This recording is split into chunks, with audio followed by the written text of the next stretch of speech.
Que la gracia del Señor sea con todos ustedes, amados hermanos, querida iglesia, en cada lugar que puedan escuchar esta palabra del Señor. Jueves 30 de julio. Estamos terminando un nuevo mes, ya en la segunda mitad del año y los que tenemos más años nos damos cuenta cómo pasa de rápido el tiempo, hermanos. Mire, ya en nada vamos a estar otra vez en Navidad. Bueno, quiera el Señor que este tiempo que pase sea en la voluntad de Él y con buenas noticias. Por lo menos hoy, este jueves 30, ha sido un día bastante agitado, una mañana bastante agitada con el tema del retiro de los fondos de la AFP. Y yo meditaba que muchos van a necesitar que los planetas se alineen en su favor para poder hacer bien la tramitación que esto demanda, que quizás para algunos va a ser complicada.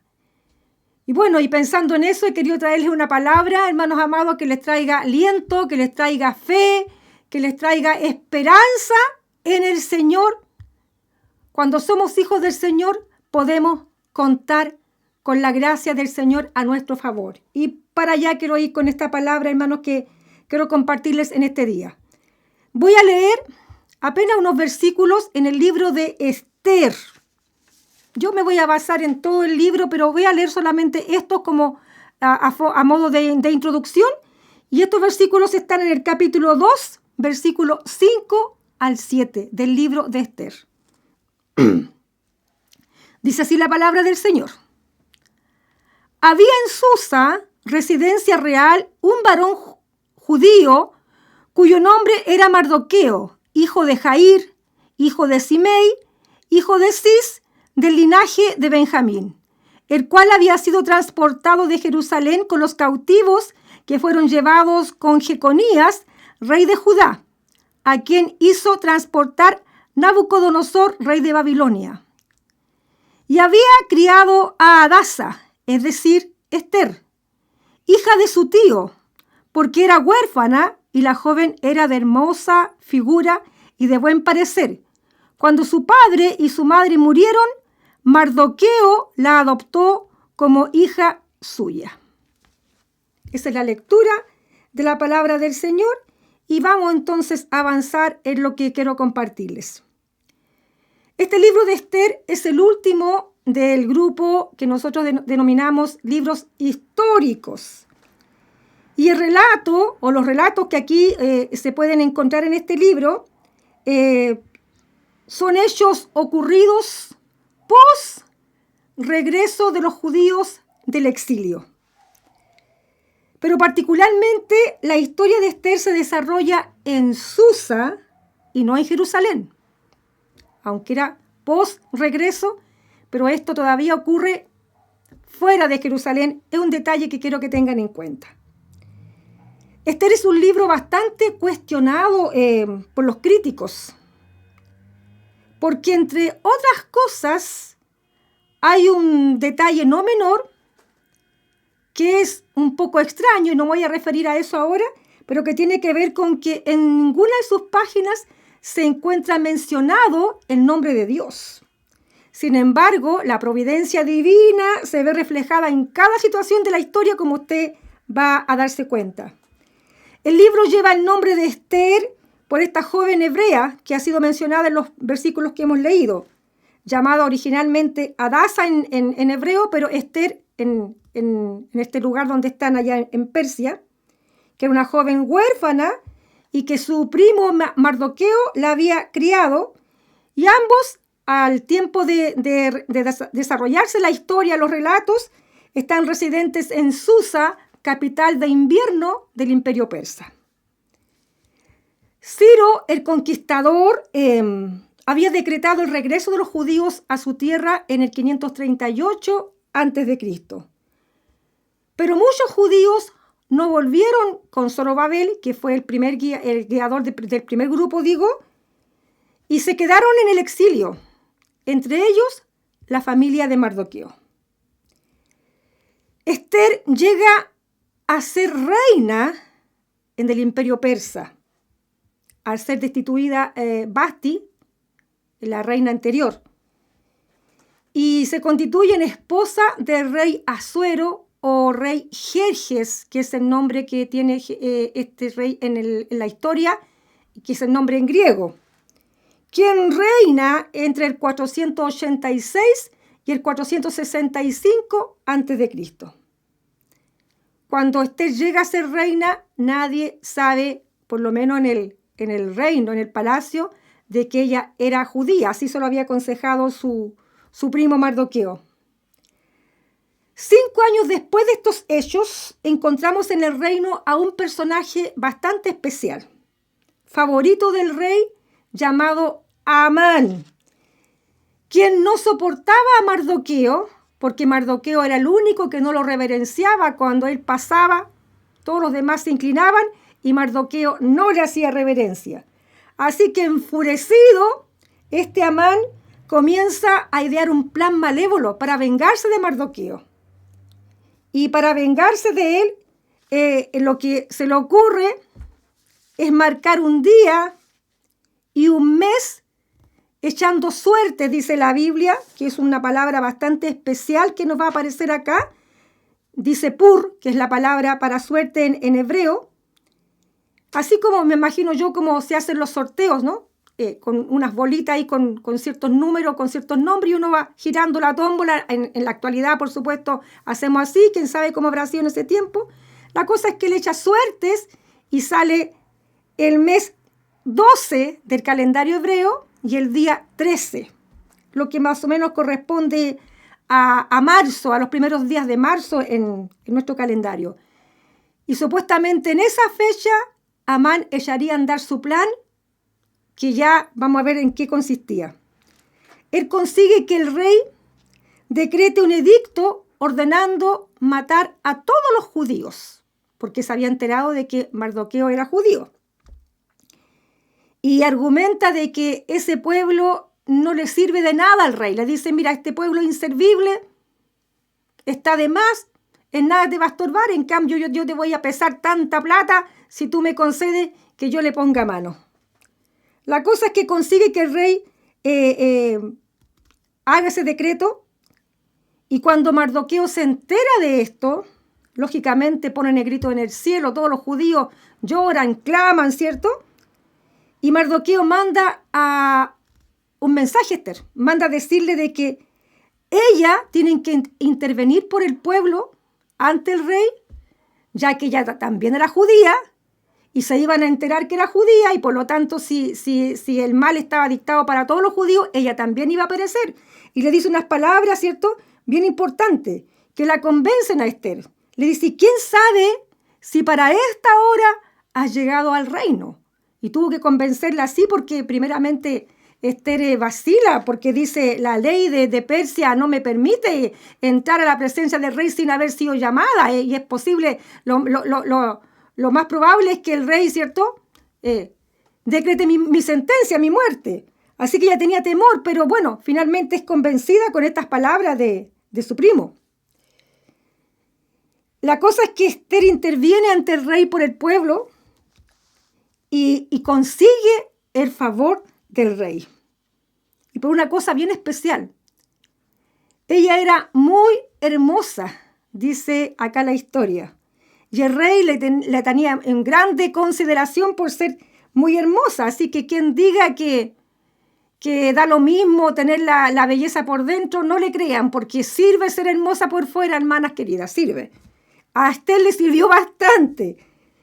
Y de modo que el rey le dice, mira, Esther, ¿qué tú quieres? Porque yo estoy dispuesto a darte hasta la mitad del reino. Y como Esther no era solamente una cara bonita, como dicen ahora, se la ingenió inteligentemente, prudentemente, para encontrar el mejor momento de decirle al rey lo que pasaba. Invita al rey y a Amán a un banquete, a un primer banquete como para hacer ambiente. Y ante la buena disposición del rey en ese banquete, ella le dice, bueno, los quiero invitar a que vengan mañana a otro banquete, y ahí voy a decir lo que tengo que decir. Amán, como gustaba de los honores, al sentirse invitado por la reina, no cabía en sí de complacido, sin sospechar siquiera lo que le esperaba.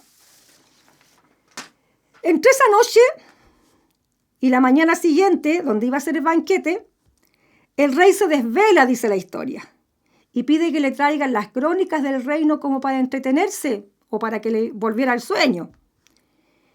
Y por esas benditas coincidencias, que no son coincidencias como vamos a ver más adelante, justo sus siervos ahí le leen de una denuncia de conspiración que había hecho Mardoqueo tiempo atrás en favor del rey y que no había sido recompensado por ello. Entonces, al ver esto, el rey dice, no es posible que nada se le haya dado a tal varón que hizo esto por el rey, así que vamos a honrarlo. Y se le ocurre pedirle sugerencias al mismo Amán que estaba cerca ahí en el reino, en el palacio, y le pregunta, ¿qué crees tú que se debería hacer a una persona que el rey quiere honrar? Y como Amán, este malvado Amán no podía más con su vanidad, cree que se trata de él, pues dice, el rey me quiere honrar. Así que le dice, mira rey, lo que yo te aconsejo es que vistan a tal persona, a tal varón, con las ropas reales, con el ropaje tuyo. Le pongan tu corona y lo pasen en tu caballo por toda la plaza de la ciudad y vayan pregonando, así se hará con aquel varón cuya honra desea el rey. Al rey le pareció súper buena la idea y dice, bueno, haz eso mismo que has dicho con el judío Mardoqueo. Imagínense lo que significó para Amán lo que tenía que hacer. Y tuvo que hacerlo, aunque se murió de rabia, pero tuvo que hacerlo.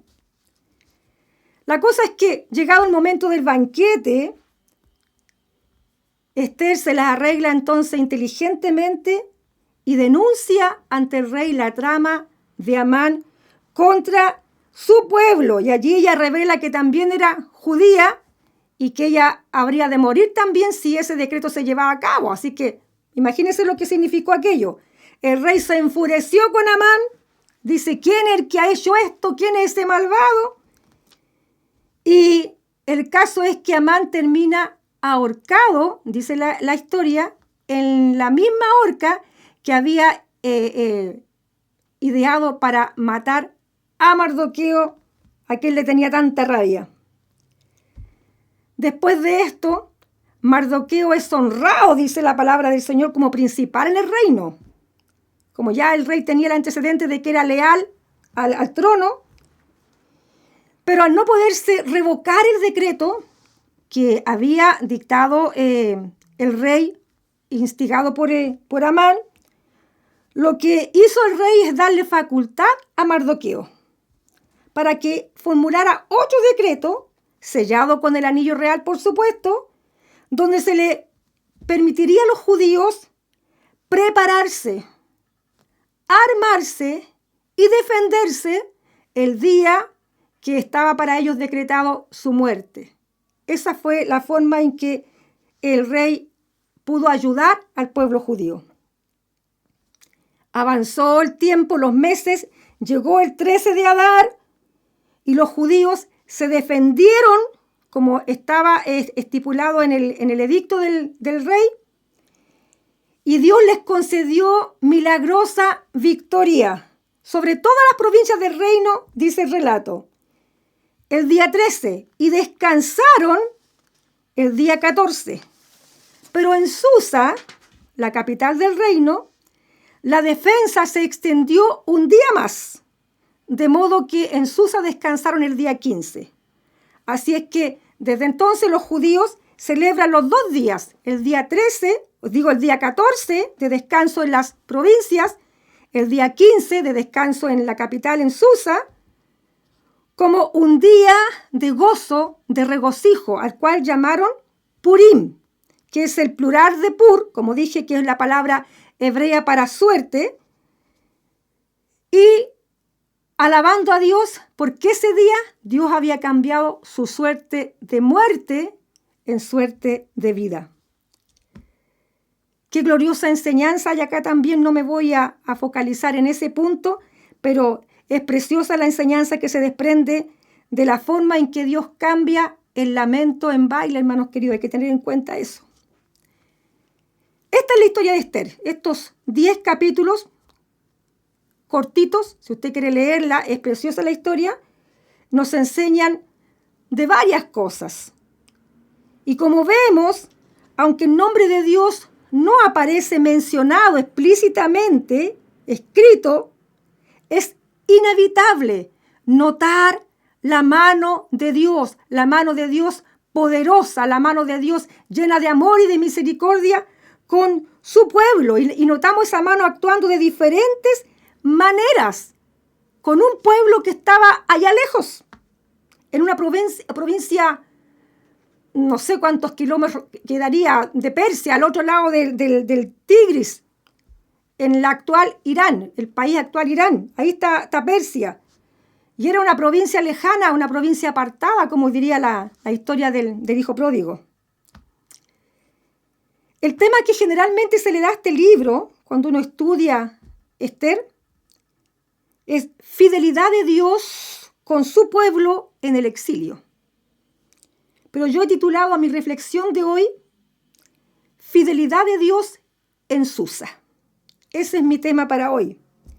Y he escogido el libro de Esther como base para la aplicación que deseo compartirles, como para entusiasmarlos un poco a leer esta historia preciosa y para que usted pueda también descubrir por sí mismo valiosas enseñanzas que ella nos entrega, que ahora no voy a enfatizar, pero que cuando uno lee puede ir encontrando ya en cada una de las páginas cómo el Señor le habla, a pesar de que el nombre de Dios, como dije, no está escrito. Pero yendo a mi aplicación, diré lo siguiente. Al cumplirse los 70 años de cautiverio, Dios cumplió con su pueblo la palabra que había dado a través del profeta Jeremías, tocando el corazón de Ciro, el rey de los persas, el emperador en aquel tiempo, para que volvieran a Jerusalén, para que reedificaran el templo que había sido destruido. Esta historia está ahí en el libro segundo de Crónicas, en el capítulo 36, los últimos versículos, y los primeros versículos de Esdras, que está juntito, los dos libros que están juntitos. Allí está el edicto de Ciro, y se menciona de que Dios tocó el corazón de Ciro porque era una palabra que el Señor había profetizado por Jeremías. Y Dios cumple con eso. Se terminaron los 70 años, Dios cumple y Ciro decreta el regreso de los judíos. Pero un buen grupo de ellos prefirió quedarse en Susa, donde casi perecen, donde casi son exterminados, si no es porque interviene la fidelidad de Dios. Hermanos queridos, de cierta forma, permítame hacer esta aplicación, de cierta forma, Susa nos representa estar fuera de la voluntad de Dios. No en relación a un lugar físico, no me refiero a eso, sino a un estado espiritual. ¿Cuántos de nosotros no estamos donde Dios espera que estemos, en el sentido del crecimiento espiritual, del conocimiento de Él, en el sentido de la madurez espiritual que debiéramos tener como cristianos, como amonesta ahí el escritor del libro de los Hebreos en el capítulo 5, del versículo 11 al 14, y dice, debiendo ser ya maestros, sois niños, y en vez de recibir alimento sólido, todavía tenéis necesidad de lechecita, de alimento de niños. ¿Cuántos de nosotros debiéramos haber crecido espiritualmente, debíamos estar en otro nivel, pero estamos todavía en Susa? Si somos honestos, ¿cuántos de nosotros no somos lo que debiéramos ser a estas alturas, hermanos queridos? Los judíos de nuestra historia para ese entonces, el 486 al 465, que fue el tiempo que gobernó Jerjes, o Asuero, como dice la Reina Valera, para ese entonces ya deberían haber estado en su tierra, reedificando, adorando, avanzando en el plan de Dios con sus vidas. Pero, y por aquí va mi aplicación y el mensaje que quiero entregarles, pero, aunque no habían sido todos los fieles que Dios merecía, Él no los abandonó, Él no los dejó. Porque aunque nosotros seamos infieles, dice la palabra del Señor en Timoteo, ¿qué pasa? Él permanece fiel. Eran su pueblo y Él no se desentendió de ellos, aunque estaban por allá todavía cuando debían haber regresado. Y con esta palabra, hermanos queridos, quiero alentarles a muchos, alentar a todo el pueblo de Dios quizás, que a veces piensan que el Señor no los va a socorrer porque no se encuentran tan buenos, porque se dan cuenta que no están en la perfecta voluntad del Señor, porque perciben que no andan tan bien ante la voluntad del Señor. ¿Cuánta gente hay así que de repente hasta tiene temor de pedirle al Señor porque dice, ¿me escuchará el Señor? Quiero alentarle en esta hora, hermanos queridos. Dios ha tenido siempre misericordia de su pueblo. Y porque Él es fiel, no por nuestros méritos. Eso nos debe hablar claro al corazón siempre para que tengamos siempre confianza en el Señor. No tiene que ver con lo que nosotros hagamos. Tiene que ver con que Él es Dios. Él prometió guardarnos, Él prometió ser nuestro Dios y Él va a ser fiel a su palabra. Mire cómo Dios mostró su fidelidad con el pueblo en Susa de diferentes maneras. Primero, llevando a Esther, una joven cautiva, judía, huérfana, al trono, de manera providencial. Si leemos los primeros capítulos, nos vamos a enterar. Yo no voy a detallar cada cosita, porque quiero justamente que ustedes se interesen en leer el libro. Ahí está cómo el Señor aparejó las cosas para que ella llegara al trono. Vasti fue destituida de una forma también especial. Y por otro lado, Esther era hermosa, lo que no era un detalle menor, porque así pudo agradar principalmente al rey. Agradó a todos. Usted va a encontrar allí en el 2.15 que ella ganaba el favor de todos. De todo lo que la veían, ella era agradable, les caía en gracia. Así que comenzó agradándole al encargado del harén para que tuviera un especial cuidado con ella y termina agradándole al rey más que todas las otras mujeres. Habían sido presentadas ante él para que eligiera reina todas las mujeres más hermosas del reino. Y la que le agradó fue Esther. Eso no es un detalle menor. Es la gracia que el Señor puso en ella para aparejar las cosas. Así, con ese favor del rey, pudo entrar al trono real cuando fue a interceder sin temor a ser sentenciada. Y pudo recibir el ofrecimiento del rey de que hasta la mitad del reino te daré. Imagínense lo que eso valía. No sé qué parte del reino lograríamos nosotros con la belleza que tenemos, no sé. Pero Esther lo logró por esa belleza que tenía, que era también cosa que el Señor había hecho. El Señor muestra su fidelidad con su pueblo en Susa, también permitiendo el desvelo del rey aquella noche que él no podía dormir, para que Mardoqueo fuese tenido en consideración para lo que venía después también. Como una afortunada coincidencia, justo los encargados ahí, los criados, le leen ese pasaje donde él había denunciado la conspiración. Mire, sería una afortunada coincidencia. Es cosa que el Señor hizo. ¿De qué otra manera el Señor muestra su fidelidad con su pueblo en Susa? Sacando de en medio al enemigo Amán de una manera insospechada. ¿Cuándo Amán se iba a imaginar que él mismo iba a ocupar la horca que él preparó para su enemigo, para Mardoqueo? ¿Y cómo iba a ser revelado su plan? Dios muestra su fidelidad con su pueblo también, tocando milagrosamente el corazón del soberano para que entregara toda facultad para que Mardoqueo con Esther elaboraran ellos mismos el decreto. Mira, es como decirle, mira, ahí tienen el papelito, tienen la tinta, ustedes escriban lo que les convenga más y ahí tienen el anillo real, que es el timbre de la autoridad del rey, y cuando esté listo, pónganle el timbre y manden el decreto por todas las ciudades. Imagínate eso en un soberano gentil persa, con un corazón que sabemos nosotros, aquí lo vemos como buenito, pero los emperadores nunca fueron muy buenos, ¿cierto? Sin embargo, Dios tocó el corazón de ese hombre de forma milagrosa. Y otra forma en que Dios muestra su fidelidad con su pueblo es dando la jubilosa victoria que dio a los judíos el día en que estaba decretada su muerte, pero Dios cambia eso. Y en vez de muerte, ¿cierto? Ellos tienen vida y el Señor los libra de una manera tremenda, transformando lo que era para destrucción en día de bendición. Así Dios mostró su fidelidad con su pueblo en Susa, prodigiosamente, milagrosamente, hermanos queridos.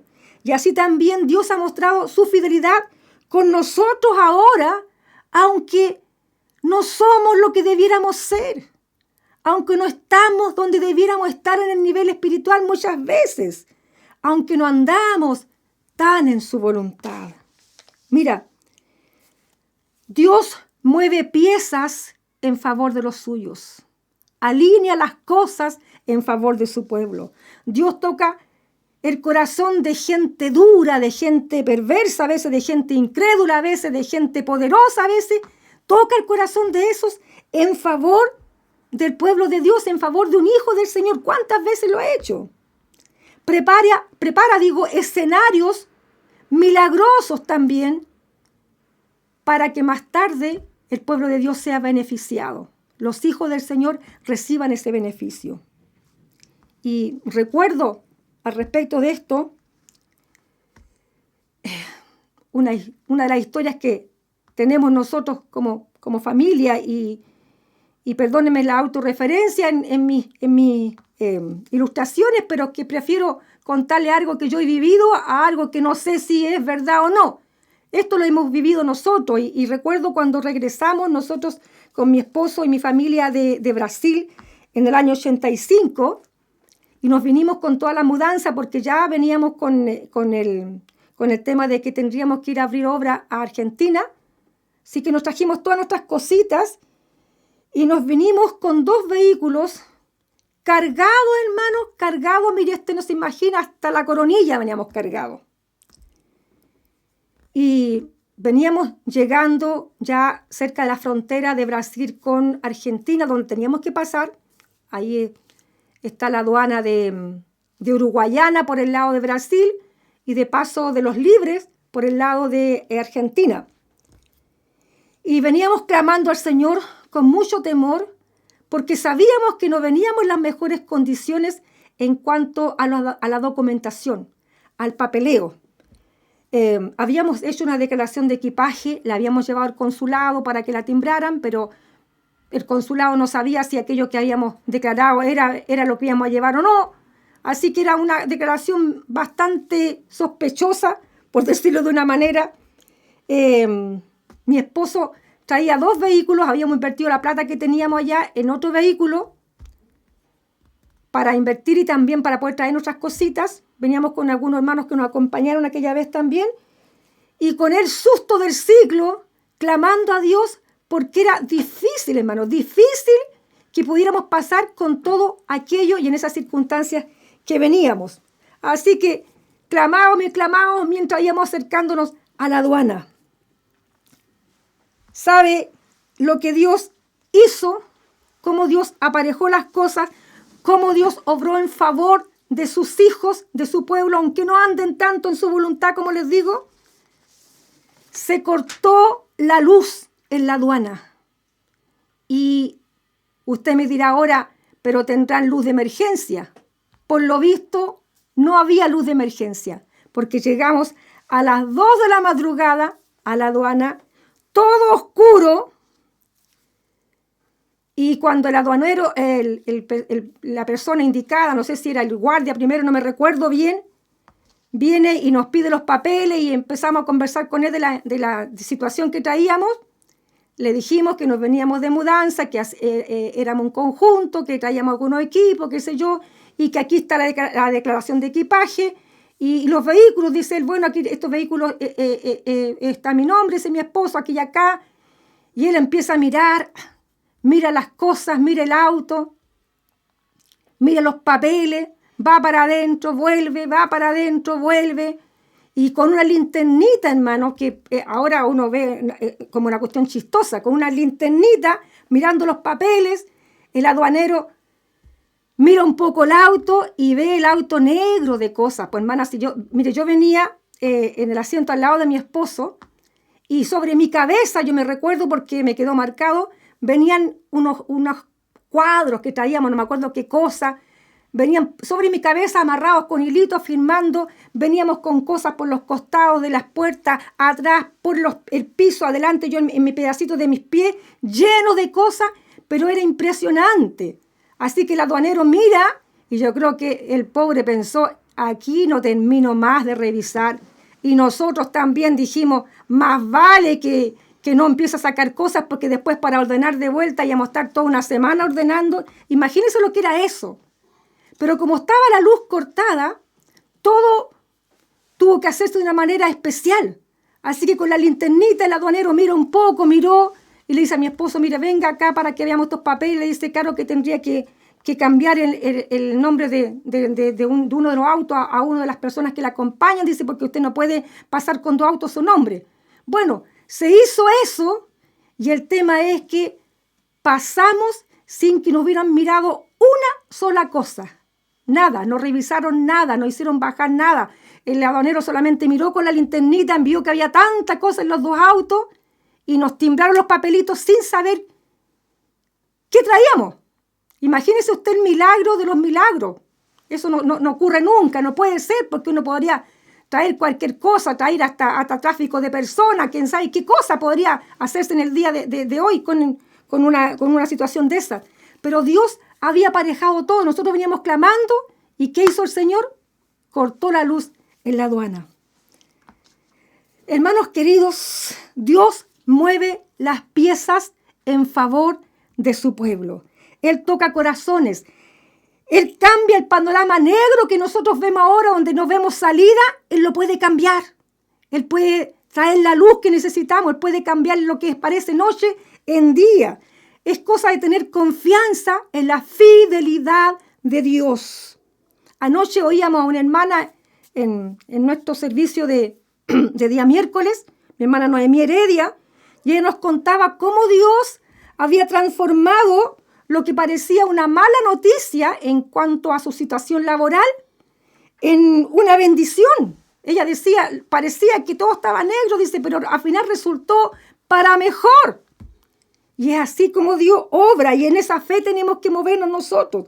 ¿Cuántos testimonios debe haber dentro del pueblo del Señor? ¿Cuántos testimonios tendrá usted a lo mejor de cómo Dios ha movido las cosas en su favor, a pesar de que muchas veces estamos en Susa, como les digo, y que es el tema de esta tarde?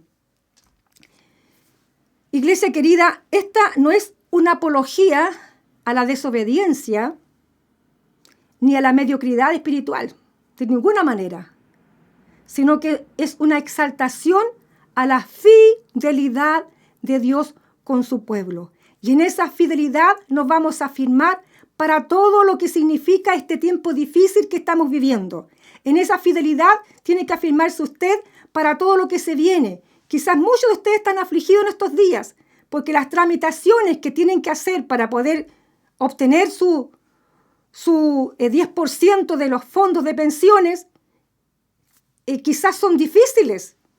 Otros quizás estarán tramitando los seguros de cesantía, otros estarán tramitando los beneficios que el gobierno ha ofrecido. En fin, hay hartas cosas que se han dado en estos días y que son difíciles, porque si usted se maneja con los medios normales, va a encontrar generalmente trabas y trabas. Es la burocracia que nos rodea, lamentablemente. Pero ¿cuál es el mensaje de la palabra del Señor en esta tarde?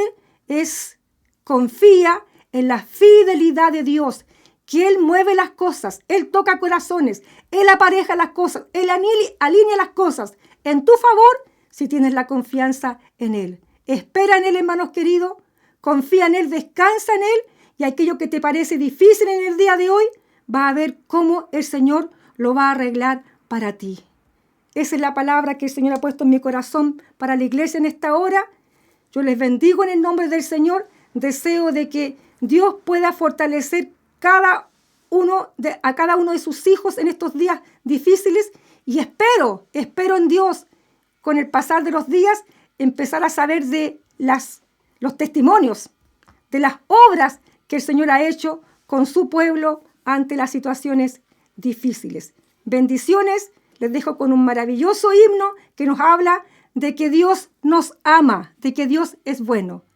Que el Señor les bendiga hasta el próximo jueves.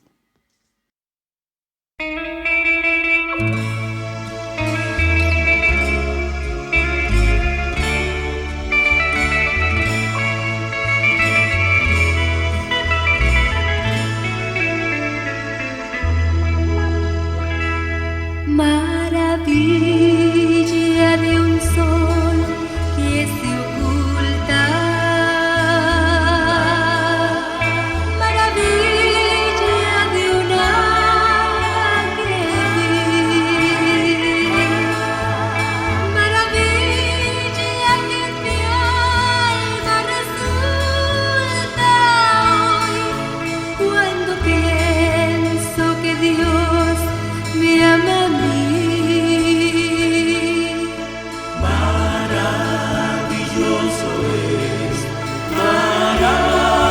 Maravilloso sí, cuando pienso que Dios me ama a mí. Maravilloso sí, cuando pienso que Dios me ama a mí.